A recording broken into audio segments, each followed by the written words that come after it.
Bien, en este bloque vamos a hablar sobre el movimiento al socialismo. ¿Quién tiene la batuta del MAS? ¿Grover García o Evo Morales? Recordemos que hace unos días atrás, el 14 de noviembre, la Sala Cuarta del Tribunal Constitucional Plurinacional emitió una sentencia donde indica que Grover García es el presidente del movimiento al socialismo, esto dando validez al Congreso que se ha realizado en El Alto el pasado mayo de esta gestión, un Congreso del ala arcista.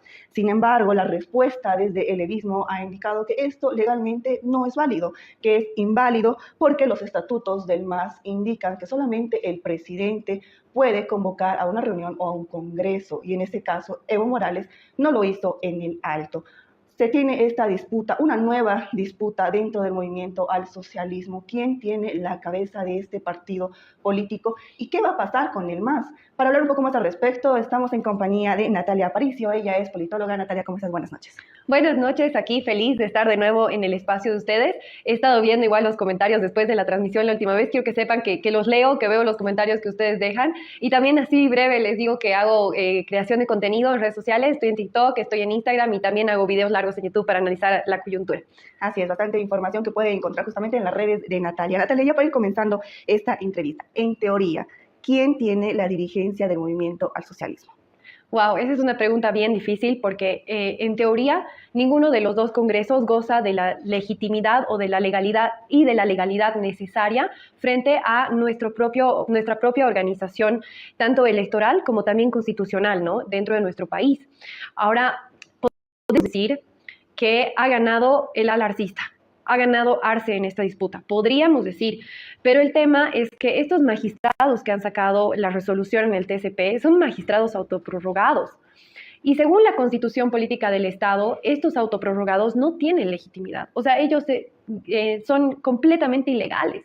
Entonces, por ende, cualquier resolución que ellos saquen no tiene tampoco legalidad, ¿no? Entonces, a pesar de que ya ha sacado el TCP, y a pesar de que el TSE, el Tribunal Supremo Electoral, ha dado curso y podríamos decir que técnicamente ha ganado el arcismo, todavía puede haber un vuelco, ¿no? Es más, justo estaba viendo que Wilfredo Chávez, el abogado del ala vista, el abogado en realidad también del partido político del MAS, han anunciado que van a impugnar el auto 022 quebrado 2024. Entonces, todavía, a pesar de que ya se podría decir que ha ganado Arce, todavía hay la posibilidad de que haya otro vuelco. Pero quizás eso va a ser difícil porque sabemos que el Ejecutivo ahora está también, bueno, hace muchos años igual, desde nuestra historia, de toda la historia de nuestro país, siempre ha estado medio que sometido el órgano judicial, ¿no? Entonces, todavía no podemos saber si este va a ser el fin, pero ya se está viendo que ya nos estamos acercando, ¿no? Yo podría decir que técnicamente ha ganado Arce. Y teniendo este triunfo, podríamos decir que también empieza una nueva etapa en el movimiento al socialismo, ¿no? Es un nuevo momento histórico para el partido político y después de este reconocimiento del TSE hay un antes y un después. Evo Morales ha sido, a través de los órganos, de esa legalidad, aunque lo de los autoprorrogados le quita la legalidad, a pesar de eso ya ha sido quitado como presidente del movimiento al socialismo. Entonces, es compleja la pregunta, pero por ahora podríamos decir está empezando una nueva etapa histórica en el partido político del MAS, ¿no? Y se está viendo justamente estos puntos que tú dices, ¿no? Si es legal, si no es legal, considerando también el estatuto que tiene el movimiento al socialismo, donde se están agarrando los evistas y los arcistas, por el otro lado se están agarrando lo que ha ratificado el TSE. Entonces, con todo esto, ¿podríamos de alguna forma también llegar a concluir de que la dirigencia del MAS actualmente es acéfala? Sí, podría ser acéfala. Técnicamente, como te digo, no es, pero está el trasfondo de los autoprorrogados que realmente no sabemos, ¿no? Ahora, por otro lado, es bien difícil dirimir este conflicto porque, claro, el ala arcista tiene el poder estatal, tiene el poder de utilizar, como lo está utilizando el órgano judicial a su favor, el órgano jurídico. Sin embargo, a pesar de que tiene este poder estatal, que claramente estamos viendo que está ganando con todo el aparato, Evo Morales, por el otro lado, tiene el poder de los movimientos sociales, ¿no? Que a pesar de los casos de estupro, que a la gente se le está olvidando, que a pesar de todos los escándalos a los que está envuelto Evo Morales, a pesar de eso, tiene una base orgánica muy fuerte que lo va a apoyar, porque nos guste o no, esta es una perspectiva subjetiva de la gente, pero evidentemente Evo Morales es un líder histórico en la historia de nuestro país y por supuesto en la historia del movimiento al socialismo, ¿no? Ahora, lo que me parece que es así muy grave es que no puedan consensuar. No existe el diálogo. Estamos viendo que no existe el diálogo. En ninguna de las dos partes, ambos en su momento han dicho, nosotros estamos abiertos al diálogo, pero estar abierto al diálogo significa ceder y los dos no están dispuestos a ceder. Entonces, eso de que están abiertos al diálogo es completamente falso porque ellos no están dispuestos a dar un paso al costado. Entonces, a mí me hace pensar, y no solamente lo pienso yo, sino que ya muchos analistas lo han hablado, que muy aparte de todos los temas personales, políticos que hay, de esta angurria de poder que se habla mucho, de esta incapacidad de Evo Morales de soltar este poder que ha tenido durante tantos años, hay también otros poderes dentro del Estado que están disputándose favores del Estado. O sea, me parece que la lectura, digamos, de que sea un tema personal termina siendo corta. Hay poderes que no estamos viendo, que hay por detrás y que son ilegales, ¿no? Tú sabes que en Bolivia el lobby político no es legal, ¿no? En algunos países sí es legal el lobby político, como por ejemplo en Estados Unidos. ¿Qué es el lobby político? Es cuando, digamos, una empresa privada o un grupo de poder pone plata en la campaña de un presidente de Estado, puede poner también plata en la campaña de un asambleísta, etcétera, etcétera, ¿no? En Bolivia no es legal eso, o sea, técnicamente no deberías poner plata para una propaganda política cuando hay elecciones. Pero obviamente eso pasa en todos los países del mundo, ¿no? Ahora, ¿qué pasa en nuestro país en específico? En nuestra economía informal, estamos hablando de más de un 70% de la economía que es informal, no tengo el dato exacto porcentual, pero es más de un 70%. Estos, digamos, grupos de poder que harían lobby, como por ejemplo empresas privadas, pero que esas son legales, o grupos de poder, etcétera, en nuestro país cambia y puede ser el contrabando, pueden ser las mineras, puede ser el mismo narcotráfico. Entonces, ¿quién sabe qué tipo de poderes ilegales están por detrás de esta disputa y que no están permitiendo a ninguno de los dos dar un brazo a torcer? Y que por eso al arcismo no le ha quedado otra que instrumentalizar al Tribunal Constitucional Plurinacional para hacer lo que le dé la gana con nuestro país, ¿no? Y claro, uno se pregunta y dice, ¿cómo es posible que tengamos políticos que lleven nuestro país y que no tengan la capacidad de consenso, que no tengan la capacidad de diálogo? Es algo que nos debería preocupar.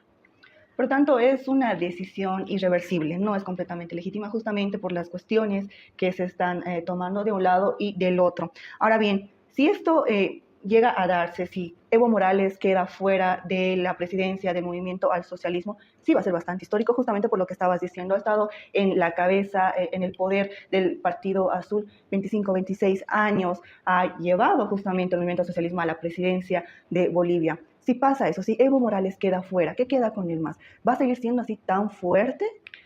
Wow, eso no, todavía no lo podemos saber. Como siempre digo, la política es incierta, nunca se sabe qué viene después, pero todo va a depender de estos nuevos liderazgos, ¿no? Evo Morales evidentemente es un líder histórico. Yo creo que otro Evo Morales que tenga esa fuerza, digamos, de empatía con sus votantes, porque como decías, antes tú puedes tener tu perspectiva subjetiva de Evo Morales, pero realmente lo que él hace con las masas es una cosa que pocas veces se ve seguido en la política de un país, ¿no? Entonces, no sé si en el corto plazo podría surgir un líder similar, digamos, a Evo Morales, pero definitivamente ya este podría ser el fin de ciclo del gran líder, ¿no ve? Que me parece muy sano, ¿sabes? Me parece necesario, porque es bien paradójico. Y en la democracia, los principales actores políticos, uno de los principales actores políticos son los partidos, son los partidos políticos, los principales personajes, perdón, de la democracia. Y es paradójico porque a lo largo de la historia y en la ciencia política se estudia mucho la falta de democracia interna dentro de los partidos. Y ese es quizás uno de las raíces principales de este conflicto del MAS, que Evo Morales no solamente ha fungido una figura autoritaria en el Estado, sino que también ha tenido una figura autoritaria dentro de su partido. Y entonces el arcismo ha aparecido como la rebeldía, ha sido como el anti-establishment dentro, internamente, ¿no? Porque claro, hay una falta de democracia interna. Y eso es algo que no solamente pasa aquí, como decía, en nuestro país, pasa en la mayoría de los partidos políticos alrededor del mundo. Y esa es una crítica seria que tenemos que hacerle a los sistemas, al sistema de la democracia moderna actual en la que vivimos, que por supuesto tiene muchísimas críticas. Entonces, eso también es otro problema institucional, ¿no? Y que ha llevado al acabose, al movimiento al socialismo, por ahora, ¿no? Porque el movimiento al socialismo es un partido muy grande y que muy difícilmente va a morir rápidamente, ¿no? O sea, es de largo aliento. Igual, para recordarles, seguramente muchos de ustedes que están viendo recordarán, el MNR, un partido político gigante también en nuestro país, que ha llevado a cabo momentos históricos importantes también, como en el 52, ha sido también un partido que se ha fraccionado internamente. Siguiendo esa línea que tú dices sobre la democracia dentro de los partidos políticos, considerando la coyuntura actual del movimiento al socialismo, se puede cambiar los estatutos, porque ya desde el arcismo algunas dirigencias, algunos representantes indicaban que los estatutos del movimiento al socialismo están para respaldar al actual presidente, que sería Evo Morales, para los evistas. Entonces, para llegar a esta democracia dentro de los partidos políticos, se tendría que cambiar ciertos estatutos. En la coyuntura actual del MAS, ¿se pueden cambiar los estatutos? Se pueden cambiar los estatutos, ¿no? Ahora que Grover García va a tener la presidencia, se puede llamar una asamblea. La verdad es que no tengo pleno conocimiento exacto de cuál es la normativa interna, digamos, del partido, pero evidentemente se puede cambiar. El tema es que la cultura política boliviana también tienes aquí una realidad legal, con estatutos, con artículos, con constituciones, con leyes, pero tienes una realidad fáctica donde al final se hace lo que a la persona de turno o a la persona que tiene poder quiere. Entonces, tal vez no importa mucho cuánto se cambie el estatuto, más va a importar la voluntad política de los que estén a la cabeza de hacer un verdadero partido democrático, ¿no? La voluntad política es lo principal, ¿no? Es lo fundamental. Si uno quiere ver un mejor país, necesitas voluntad. Si quieres dirimir un conflicto, necesitas voluntad.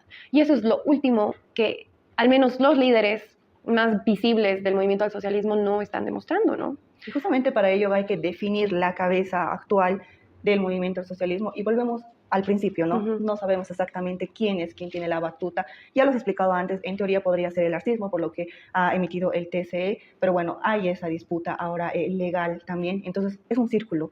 Volvemos a un círculo, a un problema que seguramente que de hecho ya han salido a advertir que van a iniciar diferentes medidas, que esto va a desencadenar efectos negativos solamente para la población boliviana. Sí.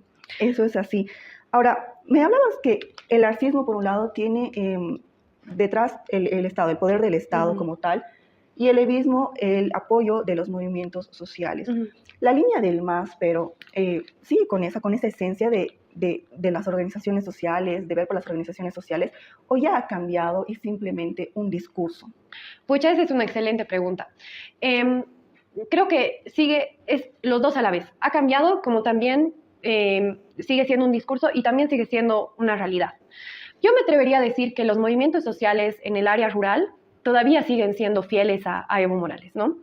Pero ¿qué pasa? Igual de esto se ha encargado el Evo Morales cuando él era presidente, ¿no? Y era crear federaciones paralelas, subcentrales paralelas, sindicatos paralelos, ¿no? Entonces era, por ejemplo, el sindicato de tal federación o de el presidente de tal federación o de tal sindicato de repente ya no está a favor de Evo Morales, entonces se creaba una paralela igual que lo que ha pasado con ADEPCOCA, ¿no ve? Que había una ADEPCOCA que era de parte de Evo Morales y una ADEPCOCA que era, digamos, el orgánico, el verdadero de los yungas, ¿no? Entonces, a eso también se ha dedicado Evo Morales, ¿no? O sea, sigue teniendo esta legitimidad de los movimientos sociales, pero a costa también de este fraccionamiento de los mismos, ¿no? Pero también se suma este segundo fenómeno, que es que, claro, como ha habido toda una migración de una nueva clase política que quizás vivía en las periferias urbanas o en el área rural, ha habido una migración, digamos, como un ascenso de clase social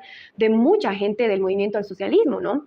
Que ya ahora sus hijos, sus hijas han tenido como entrada a otras universidades, se ha ido caldeando una nueva generación que son, pues, son lo que critican mucho los evistas, ¿no? Son caras, ¿no? Y de eso también se ha servido el arcismo, ¿no? Porque hay, por ejemplo, el ministro Eduardo del Castillo, que es una nueva generación. No es esa generación, digamos, que era clásica de los movimientos sociales del MAS. Él es nuevo. Después está Marianela Prada, que es otro gran ejemplo, digamos, del gabinete arcista y de este cambio que hay digamos, en la base orgánica, ¿no? Que está mutando y está cambiando, y eso es normal, porque así es como las sociedades van mutando, van cambiando, y por supuesto, ahora no es el mismo escenario de movimientos sociales que cuando era el 2005, ¿no? Cuando él recién estaba entrando a la presidencia, muchas cosas se han movido. Y ha habido también, sí, como te decía, ¿no? Este movimiento en clases sociales que, por supuesto, también le pone otro contexto y otra figura a todo el partido.